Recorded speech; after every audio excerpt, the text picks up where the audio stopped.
গল্পটা শুরু হয় ১৯৬২ সালের একটা দিনে, যেদিন প্রশান্ত মহাসাগরের মাঝে একটা বিশাল বড় জাহাজ নিউ ইয়র্কের উদ্দেশ্যে যাচ্ছিল, যার নাম ছিল অ্যান্টোনিও গ্রাজা। এই জাহাজে প্রায় ৬০০ জন যাত্রী ছিল। জাহাজের ডেকের একটি পার্টিতে অভিজাত আর ধনী শ্রেণীর লোকেরা ডান্স করছিল, গান গাইছিল, সাথে স্টেজে চলছিল একজন সুন্দরী সিঙ্গার ফ্রান্সেস্কার পারফরমেন্স। সবাই বেশ আনন্দে, কিন্তু তাদের বিন্দুমাত্র ধারণা ছিল না যে আর কিছু মিনিটের মধ্যেই একটা ভয়াবহ কিছু তাদের সাথে ঘটতে চলেছে। জাহাজের ডেকে একটা কিশোরী মেয়েকে দেখতে পাই আমরা, যার নাম ছিল কেটি। কেটি জাহাজের এক কোনায় বসে বসে বোর হচ্ছিল, তাই ও একটা ওয়ার্ড পাজল খেলছিল। আর সেই সময় জাহাজের ক্যাপ্টেন কেটিকে ডান্স ফ্লোরে নিয়ে যায়। অন্যদিকে ঠিক তখনই ইঞ্জিন রুমে একজন রহস্যময় ব্যক্তিকে আমরা দেখতে পাই, যে একটা লিভার পুল করতে থাকে। লিভারটা টেনে উপরে তোলার সাথে সাথেই জাহাজের দিকে একটা ওয়্যার মেকানিজম এফেক্টিভ হয়ে যায়। একটি তার টান টান হয়ে জাহাজের একদিকে ধারালো তলোয়ারের মতো হয়ে যেতে থাকে। কয়েক সেকেন্ড বাদেই সেই ব্যক্তি আবার লিভারটা টেনে দেয়, আর সেই ধারালো তার পুরো জাহাজের এক প্রান্ত থেকে এক ঝটকায় সবাইকে এক ধার থেকে কাটতে কাটতে অন্য প্রান্তে চলে যায়। চোখের পলকে সবার শরীর ভেঙে দুটো ভাগে ভাগ হয়ে যায়। জাহাজের ডেক একটা ভয়ঙ্কর রূপ নেয়, কিন্তু সেই ছোট কিশোরী মেয়েটি সে বেঁচে যায়, কারণ তার উচ্চতা কম ছিল। সেই জন্য সেই তারটি তার মাথার উপর দিয়ে বেরিয়ে যায়। কেটি মাথা তুলতেই দেখতে পায় যে ক্যাপ্টেনের মাথাও দুটো ভাগে ভাগ হয়ে গেছে। সে চিৎকার করে ওঠে, আর সেই সাথে মুভির সিন শিফট হয় ৪০ বছর পরে। আমরা দেখতে পাই একটা শিপ রেস্কিউ টিম একটা পুরানো জংধরা জাহাজকে একটা টাগবোটের সাহায্যে টেনে নিয়ে যাচ্ছিল। হঠাৎই সেই পুরানো জাহাজটি ডুবতে শুরু করে।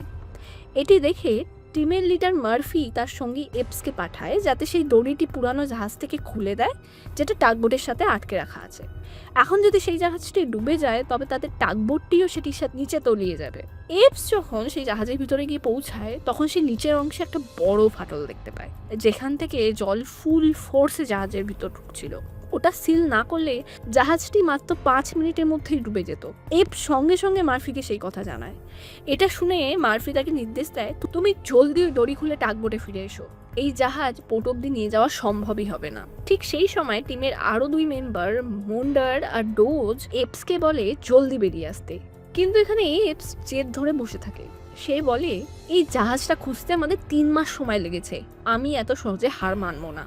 আর এই বলে সে সোজা জলে ঝাঁপ দিয়ে দেয়। আর তাকে দেখে মুন্ডার আর ডোজ নিজেদের যন্ত্রপাতি নিয়ে আসে, জলে ঝাঁপ দিয়ে দেয়। তারপর তারা ৩ জনে মিলে অনেক কসরত করে জাহাজের ভাঙা অংশ এবং সব ফাটলগুলো ওয়েল্ডিং করে বন্ধ করে দেয়, এবং অবশেষে তারা জাহাজটিকে ডুবে যাওয়ার হাত থেকে বাঁচিয়ে নেয়। তারা সেই জাহাজটা আস্তে আস্তে পোর্টে নিয়ে আসতে সফল হয়। পরে সেটা বিক্রি করে দেয় এবং প্রচুর টাকা কামায়। একটা বারে বসে টিম লিড মার্ফি সবার মধ্যে সেই টাকা সমানভাবে ভাগ করে দিচ্ছিল। এতগুলো টাকা একসাথে দেখে সবাই বেশ খুশ মেজাজে ছিল। তারা বিয়ার খেতে খেতে আড্ডা দিতে থাকে। এই সব কিছুর মাঝে জ্যাক নামের একটি ব্যক্তি চুপচাপ তাদের দিকে দেখছিল এবং তাদের কথাগুলো শুনছিল। তারপর জ্যাক তাদের কাছে আসে এবং নিজেকে ওয়েদার সার্ভিস পাইলট হিসাবে পরিচয় দেয়। সে মার্ফিকে বলে, বেরিং সাগরের মাঝে একটা জায়গায় আমি একটা জাহাজ দেখতে পেয়েছি, যেটা ৪০ বছর আগের অদ্ভুতভাবে নিখোঁজ হয়ে গিয়েছিল। আজ অব্দি সেটা কেউ খুঁজেই পায়নি। এই জাহাজটা ঠিক সেই জাহাজ যেটা আমরা গল্পের শুরুতে দেখেছিলাম। মার্ফিও সেই জাহাজের ব্যাপারে শুনেছিল, যার নাম ছিল অ্যান্টোনিও গ্রাজা। তখন জ্যাক বলে, আমি জানি সেই জাহাজটি কোথায় আছে। যদি আমরা সেটাকে খুঁজে বার করে বিক্রি করতে পারি, তবে আমরা রাতারাতি মিলিয়নিয়ার হয়ে যেতে পারবো। আমার টোটাল অ্যামাউন্টের 20% লাগবে। এটা শুনে প্রথমে লোকটাকে কেউ সিরিয়াসলি নিচ্ছিলই না। তাদের মনে হচ্ছিল সেই জাহাজ খুঁজতে যাওয়া বৃথা, আর তাদেরও হাতে অলরেডি অনেক প্রজেক্ট আছে, আর গ্রিরের সামনে বিয়ে। কিন্তু মার্ফি কিছুক্ষণ ভাবনা চিন্তা করে জ্যাককে বলে, ঠিক আছে জ্যাক, আমরা এটা খুঁজতে যেতে পারি, কিন্তু আমার ২ দিনের বেশি সময় দেবো না, আর তোমাকে 10% কাট দেবো। তুমি কি রাজি? জ্যাক বলে ওঠে, আলবাত আমি রাজি। পরের দিনই মার্ফি রেস্কিউ টিম নিজেদের টাকবোট নিয়ে অ্যান্টোনিও গ্রাসার খোঁজে বেরিয়ে পড়ে। আর গোটা দিন যাত্রার পর তারা সমুদ্রের একটা নির্জন জায়গায় এসে পৌঁছায়। তখনই টাগবোটের ড্রাইভার সান্টোস রাডারের কাছাকাছি কোনো একটা জাহাজ থেকে আসা সিগন্যাল ক্যাচ করতে পারে। তখনই তাদের বিশ্বাস হয় যে ৪০ বছর আগে হারিয়ে যাওয়া জাহাজটি এখানেই আশেপাশে কোথাও আছে। সমুদ্রের মাঝে মুষলধারে বৃষ্টি হচ্ছিল। বৃষ্টির চোটে বাইরে বেশি দূর অব্দি দেখাই যাচ্ছিল না। রাডারে কিছুক্ষণের জন্য সিগন্যাল এসে আবার চলে যাচ্ছিল। মার্ফি রেডিও ট্রান্সমিটারের আশেপাশে কোনো জাহাজ আছে কিনা সেটা জানার জন্য একটা এমার্জেন্সি কল দেয়, কিন্তু কোনো রিপ্লাই পায় না। বোটের সামনে ডজ দেখছিল যে আগে কিছু আছে কিনা, কিন্তু হঠাৎই স্যান্টোস বুঝতে পারে সামনে তারা বড় কিছু একটার সাথে ধাক্কা খেতে চলেছে। সে টাগবোর্ডের প্রফেলার ফুল রিভার্স গিয়ারে চালিয়ে দেয়, তাও সেই টাগবোর্ডটা সজোরে এসে ওই অতিকায় অজানা জিনিসটার সাথে ধাক্কা খেয়ে যায়, আর সবাই বোটের মধ্যে এক এক করে পড়ে যায়। কেউ কেউ আহতও হয়। ডোজ কোনো রকমে বেঁচে যায়। ডেকে থাকা জোরালো একটা ফ্লাড লাইট জ্বালালে সবাই দেখতে পায় একটা বিশাল বড় জং ধরা জাহাজ, যাতে লেখা অ্যান্টোনিও গ্রাজা। ঠিক সেই জাহাজটি যেটা 40 বছর ধরে নিখোঁজ ছিল। সেটি দেখে সবাই আনন্দে লাফাতে শুরু করে দেয় এবং ভাবতে থাকে এটা বিক্রি করে তারা প্রচুর টাকা কামাবে। টিম লিডার মার্ফি স্যান্টোস, গ্রির আর জ্যাককে টাগবোর্ডেই থেকে যাওয়ার জন্য নির্দেশ দেয় এবং নিজে বাকিদের সাথে নিয়ে জাহাজের ভিতরে যায় জাহাজের মধ্যে কি আছে সেটা দেখার জন্য। তারা ভিতরে ঢোকার সাথে সাথেই একটা অদ্ভুত আওয়াজ শুনতে পায়, যা শুনে সবাই কিছুটা ভয় পেয়ে যায়।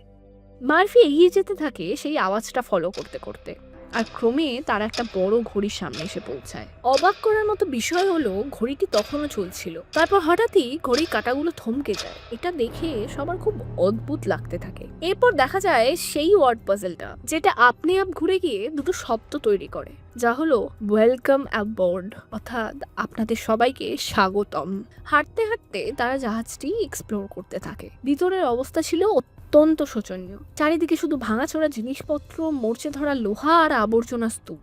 হঠাৎ মুন্ডার জং ধরা মেঝে ভেঙে গিয়ে একটা জায়গায় নিচে পড়ে যাচ্ছিল, কিন্তু এপস ঠিক সময় এসে তাকে ধরে ফেলে। তারা যখন তাকে উপরে তুলছিল তখনই নিচে এপস একটি ছোট মেয়েকে দেখতে পায়। সে আসলে ওই মেয়েটাই ছিল যাকে আমরা মুভির শুরুতে দেখেছিলাম, সেই 1962 সালে জাহাজে যে বেঁচে গিয়েছিল। কিন্তু আশ্চর্যের ব্যাপার হলো 40 বছর পরও সে হুবহু একই রকম দেখতে ছিল। এপস যখনই তাকে আবার ভালো করে দেখার চেষ্টা করে, মেয়েটি হঠাৎই অদৃশ্য হয়ে যায়।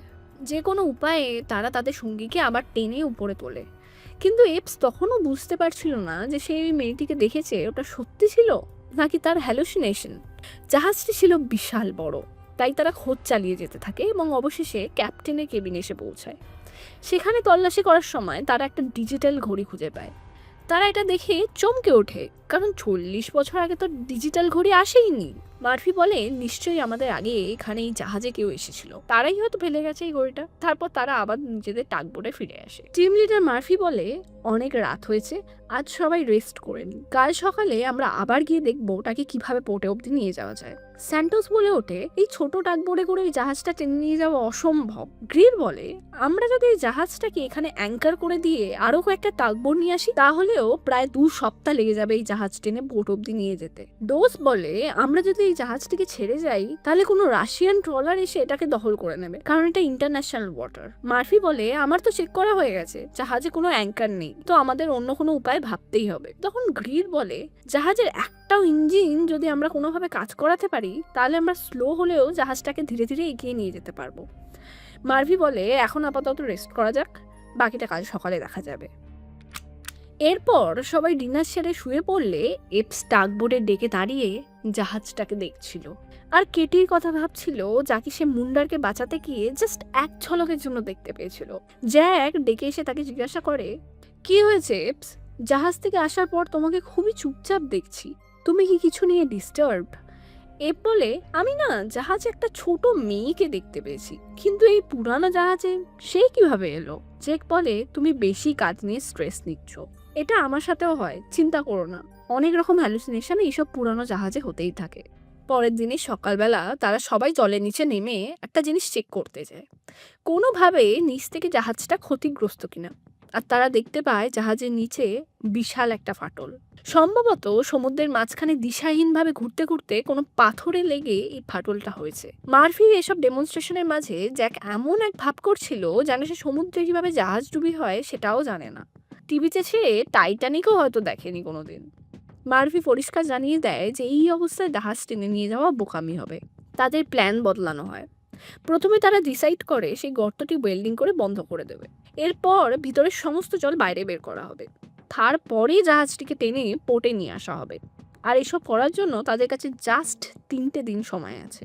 এই 3টে দিনের মধ্যেই তাদের শেষ করতে হবে কাজটা, কারণ আর বেশি সময় নিলে যদি আশেপাশের কোনো নেভি শিপ তাদেরকে দেখতে পেয়ে যায় তাহলে তাদের মিলিয়ে নেওয়ার স্বপ্ন বাতিল।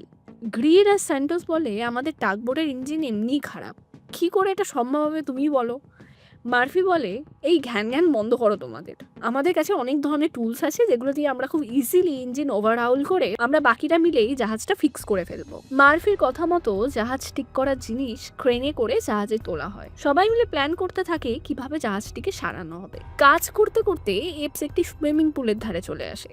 ওখানকার দৃশ্য দেখে সে স্তব্ধ হয়ে যায়। পুরো পুলের চারপাশে দেওয়ালে গুলির দাগ এবং গর্ত হয়েছিল। এপস যখনই সেখান থেকে বেরিয়ে আসার চেষ্টা করে, হঠাৎই কেটি আবার তার সামনে চলে আসে। এবারে এপস মারাত্মক রকমের ভয় পেয়ে যায় এবং পিছিয়ে যেতে গিয়ে সোজা সুইমিং পুলের মধ্যে পড়ে যায়। তখন তার মাথা জোরে মেঝের সাথে ধাক্কা খায় এবং একটু রক্ত বেরিয়ে যায়, কিন্তু পুল সেই রক্তটাকে সঙ্গে সঙ্গে শুষে নেয়। এপস এখন উপরের দিকে তাকায়। মেয়েটি অদৃশ্য হয়ে যায় এবং তার জায়গায় সে জ্যাককে দেখতে পায়। দুজনে সেখান থেকে চলে যায়। তারা যাবার পরেই পিছনের সুইমিং পুলটা পুরো রক্তে ভরে যায়। ওদিকে টিম লিডার মার্ফি জাহাজের ক্যাপ্টেনের ঘর পর্যন্ত পৌঁছে যায়। ভিতরে অবস্থা ছিল খুবই খারাপ, সবকিছু ভাঙাচোরা এবং ছড়ানো ছেটানো। সে ঘরটির তল্লাশি নিতে থাকে, কিন্তু বিশেষ কিছুই পায় না। তারপর তার নজর টেবিলের উপর পড়ে, যেখানে একটা হুইস্কির বোতল এবং একটি আর্ধেক ভরা গ্লাস রাখা ছিল, যেন এইমাত্র কেউ ড্রিঙ্ক করে গেছে। এখানেই ভুলটা হয়। মার্ফি কিছু না ভেবেই ওটা খেতে যাচ্ছিল। সে গ্লাসটি তোলার সাথে সাথে আয়না তাকায় এবং তার পিছনে হঠাৎই পুরানো জাহাজের ক্যাপ্টেনকে দাঁড়িয়ে থাকতে দেখে। ভয় পেয়ে তার হাত কেঁপে ওঠে এবং গ্লাসটি তার হাত থেকে পড়ে যায়। এভাবেই জাহাজের অদ্ভুত ও ভয়ঙ্কর ঘটনা সবার সাথেই ঘটতে শুরু করে দেয়। এদিকে ঘ্রির একটি মহিলার গলায় গান শুনতে পায়। সে সেই আওয়াজ অনুসরণ করে নিচের ডেকে পৌঁছায়, যেখানে সেই সুন্দরী সিঙ্গারের গান শোনা যাচ্ছিল, যাকে শুরুতে ওই পার্টিতে দেখা গিয়েছিল। কিন্তু গ্রির সেখানে একটা লিপস্টিক ছোঁয়ানো জ্বলন্ত সিগারেট দেখে অবাক হয়ে যায়। গ্রি ভাবে হয়তো এটা এপস করেছে, কিন্তু এপস তো কোনোদিন লিপস্টিক পরেই না। সে এপসের নাম ধরে ডাকতে শুরু করে দেয়। এই জাহাজটি তার পুরানো মৃত মানুষদের বারবারই তাদের সামনে নিয়ে আসছিল। এদিকে এপস এবং জ্যাক একটি দরজা খুলে লন্ড্রি রুমের দিকে যেতে থাকে।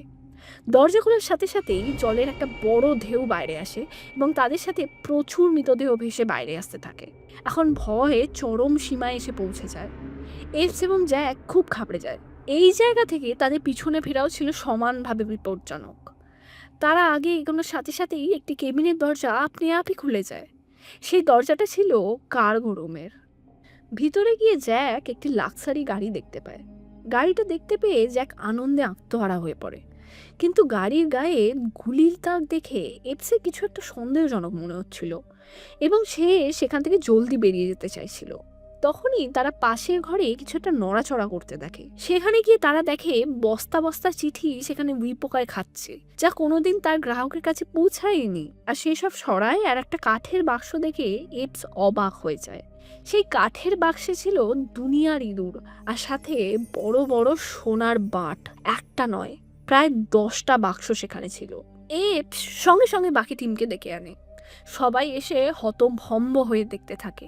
এত সোনা একসাথে হয়তো পৃথিবীর কেউই দেখেনি। মার্ফি জানায় প্রতিটা বক্সে প্রায় 28টি সোনার ইট রয়েছে। আমাদের আর এই জাহাজটা টেনে নিয়ে গিয়ে কোনো কাজ নেই, শুধু সোনাগুলো টাকবোর্ডে তুলেই আমরা রওনা দেব।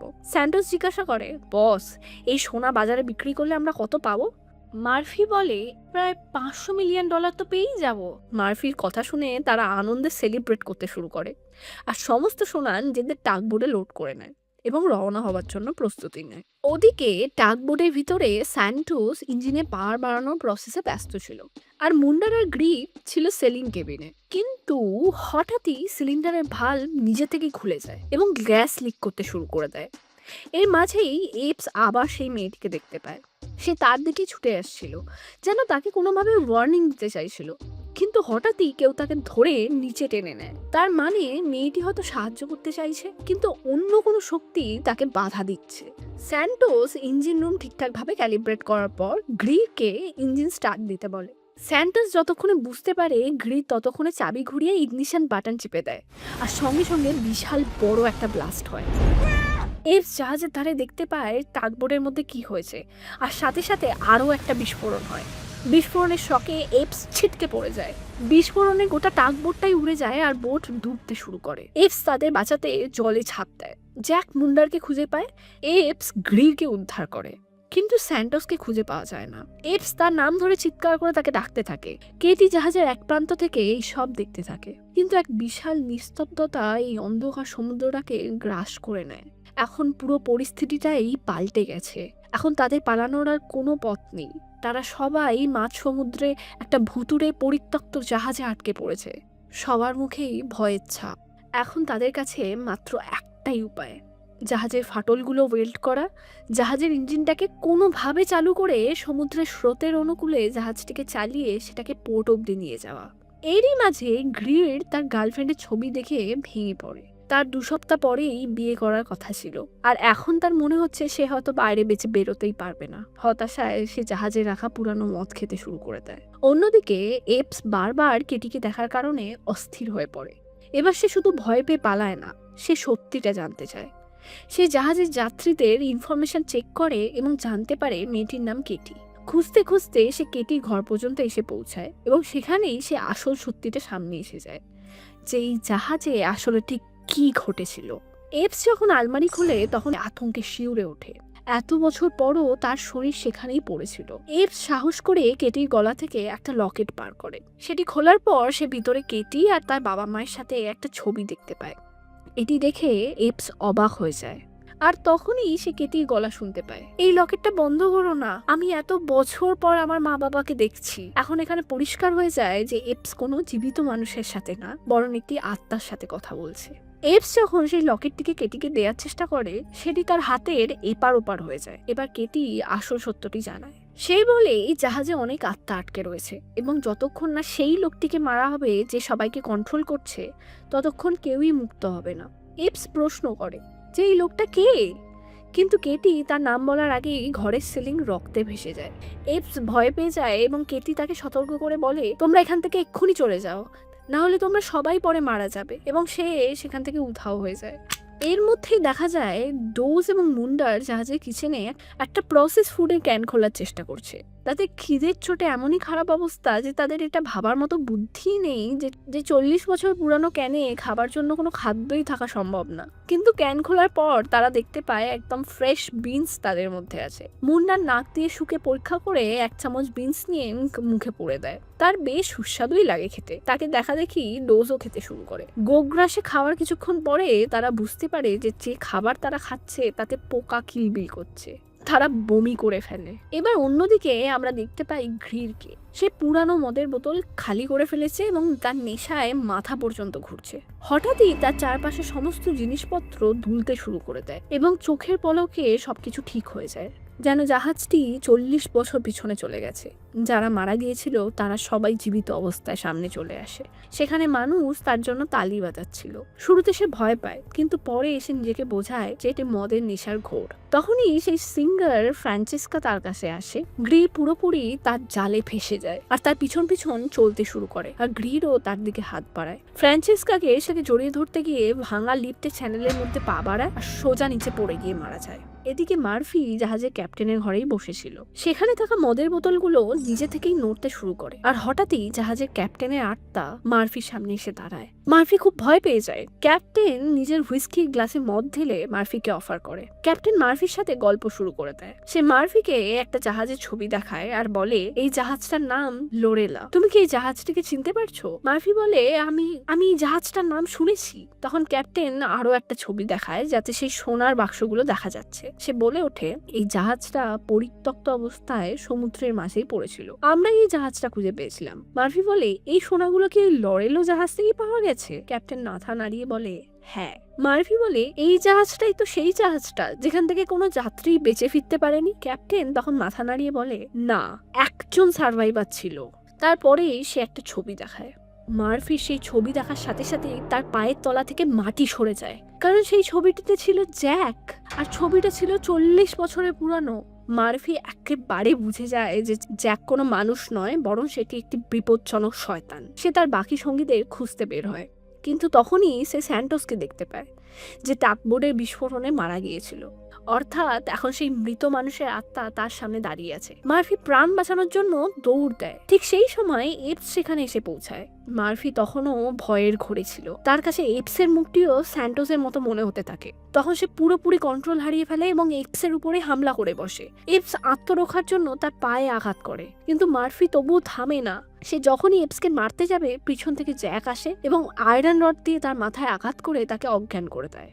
এখনই আমরা বুঝতে পারি যে জ্যাকই হলো সেই ব্যক্তি যে সবাইকে জাহাজ পর্যন্ত নিয়ে এসেছে এবং সে এখন এই পুরো খেলাটার মাস্টার মাইন্ড। টিমে মাত্র একজনই মানুষ ছিল যে সত্যটি ধরতে পেরেছিল এবং জ্যাক এটা বুঝে গিয়েছিল যে তার মুখোশ খুলে গেছে। এখন সে বাকি টিমকে ম্যানিপুলেট করে। সে বলে মার্ফি জ্ঞান ফিরলে সে কারোর ক্ষতি করতে পারে। বাকিরা আগে থেকেই ভয় পেয়েছিল এবং কিছু না ভেবেই জ্যাকের কথা মেনে নেয়। মার্ফিকে অজ্ঞান অবস্থাতেই একটা বিশাল খালি অ্যাকোরিয়ামের মধ্যে ফেলে দেওয়া হয়। এখন তাদের কাছে আর কোনো উপায় ছিল না, তাই বাকিরা আবার ওই জাহাজটিকে ঠিক করার কাজে লেগে পড়ে। তারা সেই বড় গর্তটিকে ওয়েল্ডিং করে বন্ধ করে দেয়, যেখান থেকে জল ভিতরে আসছিল, এবং পাম্পের সাহায্যে ভিতরে জমে থাকা জল বাইরে বের করা শুরু করে দেয়। এর মাঝেই এপস লক্ষ্য করে যে গ্রিরকে কোথাও দেখা যাচ্ছে না। সে তাকে খুঁজতে বের হয়। তখনই আবার কেটি তার সামনে আসে এবং পরিষ্কার বলে, যাকে তুমি খুঁজছো সে মারা গেছে। এপস একটা বড় ধাক্কা খায়। এরপর কেটি এপসের কাঁধে হাত রাখে এবং তাকে সোজা 1962 সালে সেই রাতে নিয়ে যায় যখন এই সব কিছু ঘটেছিল। আর আসল সত্যটা ধীরে ধীরে তার সামনে এসে যায়। সেই রাতে জাহাজে যা ঘটেছিল তা কোনো দুর্ঘটনা ছিল না। কিছু অপরাধী জাহাজে এসেছিল যাদের উদ্দেশ্য ছিল সমস্ত সোনা লুট করে নিয়ে যাওয়া। তারা বিভিন্ন উপায়ে মানুষকে মেরেছিল, কাউকে বিষ দিয়ে, কাউকে তার দিয়ে কেটে, আর অনেক মানুষকে গুলি করে মেরে ফেলা হয়েছিল। এমনকি ছোট্ট কেটিকেও রেহাই দেওয়া হয়নি। আর এবার সব থেকে বড় টুইস্ট, এই পুরো কাণ্ডের পিছনে ছিল সেই লেডি সিঙ্গার ফ্রান্সেস্কা, যাকে শুরুতে গান গাইতে দেখা গিয়েছিল। সেই ছিল ওখানকার আসল মাস্টার মাইন্ড। সে নিজের লোকেদের সাথে মিলে পুরো জাহাজটাকে শেষ করে দিয়েছিল যাতে সমস্ত সোনা তারা নিজেরা নিতে পারে। জাহাজের এক অফিসারও তাদের সাথে হাত মিলিয়েছিল। সে ওই সুন্দরী সিঙ্গারের ইশারায় নিজেদের সঙ্গীদেরও এক এক করে মেরে ফেলে, কিন্তু সে যখনই পিছন ফিরে তাকায় লেডি সিঙ্গার তাকেও গুলি করে যায়, কারণ সে ওই সোনা কাউকে দিতে চায়নি। পুরো সোনা শুধু তারই হওয়ার কথা ছিল। কিন্তু গল্প এখানেই শেষ হয় না। হঠাৎই আরো এক ব্যক্তি তার সামনে আসে। আসলে এই খেলার সেই ছিল সব থেকে বড় মাস্টার মাইন্ড। সে আসে এবং লেডি সিঙ্গারকে লোহার চেন দিয়ে ঝুলিয়ে মেরে ফেলে। তার হাতে একটা হুক সাইন বানিয়ে দেয়। কেটির সাহায্যে এপস পুরো সত্যটি দেখে নেয় এবং আসল মাস্টার মাইন্ডকে চেনার সাথে সাথেই তার হাত পা ঠান্ডা হয়ে আসে। সেই ব্যক্তি আর কেউ নয়, সে জ্যাক নিজেই ছিল। সেই সবাইকে গুপ্তধনের লোভ দেখিয়ে এই জাহাজে ডেকে এনেছিল। সে শুরু থেকেই এই খেলাটা খেলছিল। এখন পুরো প্ল্যানটাই বোঝা যাচ্ছে। জাহাজটা ধীরে ধীরে ডুবতে শুরু করে। সেটি ঠিক করার জন্য অভিজ্ঞ লোকের প্রয়োজন ছিল।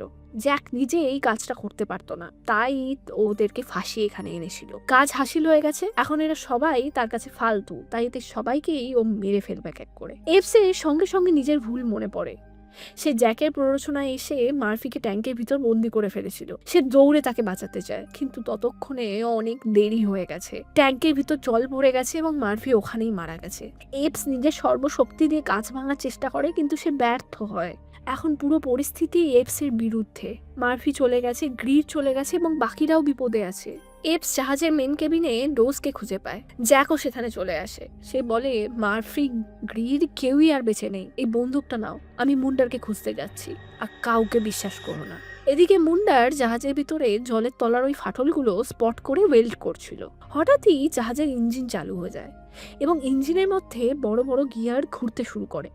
হঠাৎ দুটো বড় গিয়ারের মাঝেই তার পা আটকে যায়, আর সাথে সাথে দুটো গিয়ারের মাঝে মুন্ডার পিষে মারা যায়। এদিকে কেবিন রুমে জ্যাক বলে, আমাদের এপসকে হেল্প করা উচিত। ডোজ তখনই সঙ্গে সঙ্গে একটা গান বের করে তাকে আটকায়। এবার ডোজ ভুল করে না। জ্যাক তাকে কথায় ভুলিয়ে ওই গানটা ছিনিয়ে নেবার চেষ্টা করে। ডোজ বুঝতে পেরে যায় এবং এক মুহূর্ত সময় নষ্ট না করে সোজা ট্রিগার চিপে দেয়। জ্যাক পিছনে পড়ে যায়। ডোজ গুলি মারার পর জ্যাকের কাছে যায় এবং ভাবে সে মারা গেছে এবং সে সেখান থেকে চলে যায়, কিন্তু জ্যাক তখনও জীবিত ছিল। ওদিকে এপস মুন্ডারকে খুঁজতে গিয়েছিল। সে তাকে জলের মধ্যে মৃত অবস্থায় দেখতে পায়। এখন পরিস্থিতি পরিষ্কার হয়ে যায়। এবার এপ সিদ্ধান্ত নেয় যে এই জাহাজটিকে ধ্বংস করে দিতে হবে। সে পুরো জাহাজে এক একটি জায়গায় বিস্ফোরক লাগাতে শুরু করে দেয়। তখনই ডোজ আসে এবং বলে, আমি জ্যাককে মেরে ফেলেছি। এপ সঙ্গে সঙ্গে তাকে আটকায়। তুই ভুল করছিস, জ্যাক কোনো মানুষই নয়, ও সাক্ষাৎ একটা ডেমন। ও এত সহজে মরবে না।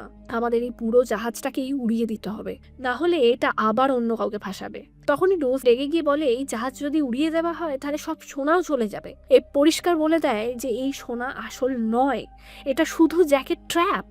আমরা এটা কখনোই নিতে পারবো না। এবং সে নিজের সিদ্ধান্তে অটল থাকে যে এই জাহাজ তাকে ওড়াতেই হবে। এখন জ্যাক বুঝে যায় যে এপস থামার পাত্রী নয়। তখনই ডোজের রূপ ছেড়ে জ্যাক তার আসল রূপ দেখায়। এখন সে আর মানুষ নয়, বরং পুরোপুরি এক ভয়ঙ্কর সত্তায় পরিণত হয়েছে।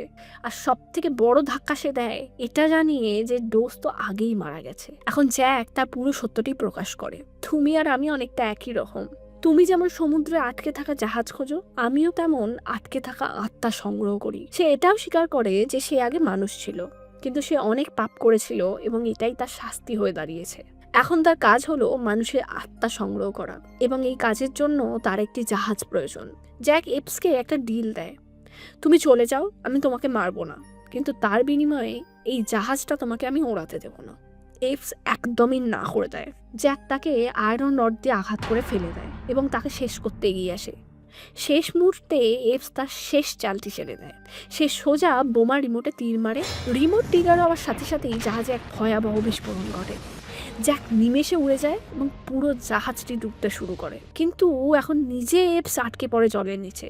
তার দম ধীরে ধীরে ফুরিয়ে আসতে থাকে, কিন্তু বাইরে বেরোনোর কোনো পথই সে দেখতে পায় না। তখনই কেটির আত্মা আসে। সে তার হাত ধরে এবং তাকে উপরের দিকে নিয়ে যায়। এই সময়ে এপস দেখে যে জাহাজে যত আত্মা বন্দী ছিল তারা সবাই মুক্ত হয়ে যাচ্ছে এক এক করে। প্রতিটি আত্মা জ্যাকের নিয়ন্ত্রণে ছিল, কেবল কেটি ছাড়া, কারণ তার আত্মা ছিল পুরোপুরি পবিত্র এবং জ্যাক তাকে কখনোই পুরোপুরি নিয়ন্ত্রণ করতে পারেনি। এই কারণে সে বারবার এপসকে সাহায্য করতে এগিয়ে আসছিল। এরপর অনেক কষ্ট করে যে কোনো উপায়ে এপস জলের উপরিভাগ পর্যন্ত এসে পৌঁছে যায়। সে একটা বাক্স ধরে ভাসতে থাকে। সমুদ্রের উপরে সে হাজার হাজার আত্মাকে শূন্যে বিলীন হয়ে যেতে দেখে। সেই আত্মাগুলোকে মুক্ত করে এই অভিশপ্ত জাহাজটা সমুদ্রের গভীর জলে ডুবে যায় এবং অবশেষে একটা যাত্রীবাহী জাহাজ তাকে বাঁচিয়ে নেয়। এখন মনে হচ্ছিল যে গল্প এখানেই শেষ, কিন্তু গল্পের আসল টুইস্ট এখনো বাকি ছিল। যখন এপস পোর্টের একটা অ্যাম্বুলেন্সের ভিতরে থাকে, সে জানলা দিয়ে বাইরে তাকায়, তার মাথা ঘুরে যায়। জ্যাক এখনো জীবিত আছে। সে আবার সমস্ত সোনা অন্য একটা জাহাজে নিয়ে যাচ্ছে। জ্যাক আবারও সেটাই করবে। জ্যাকের খেলা এখনো জারি আছে। এফ চিৎকার করে ওঠে সঙ্গে সঙ্গে, কিন্তু অ্যাম্বুলেন্সের দরজা তখনই বন্ধ হয়ে যায়। তার চিৎকার চাপা পড়ে যায়। আর এভাবেই এক অসমাপ্ত গল্পের সাথেই সবকিছু শেষ হয়ে যায়। তো বন্ধুরা, কেমন লাগলো এই গল্পটা? আর আপনারা যদি এরকম একটা সোনা ভর্তি বাক্স পেতেন, আপনারা সেটা নিয়ে কি করতেন আমাদের জানান কমেন্ট করে। আর ভিডিওটা ভালো লাগলে অবশ্যই আমাদের চ্যানেলটি সাবস্ক্রাইব করুন আর বেল আইকন প্রেস করে দিন এরকম আরও অনেক ভিডিও পাওয়ার জন্য। দেখা হবে পরের ভিডিওতে। ততক্ষণের জন্য বাই বাই।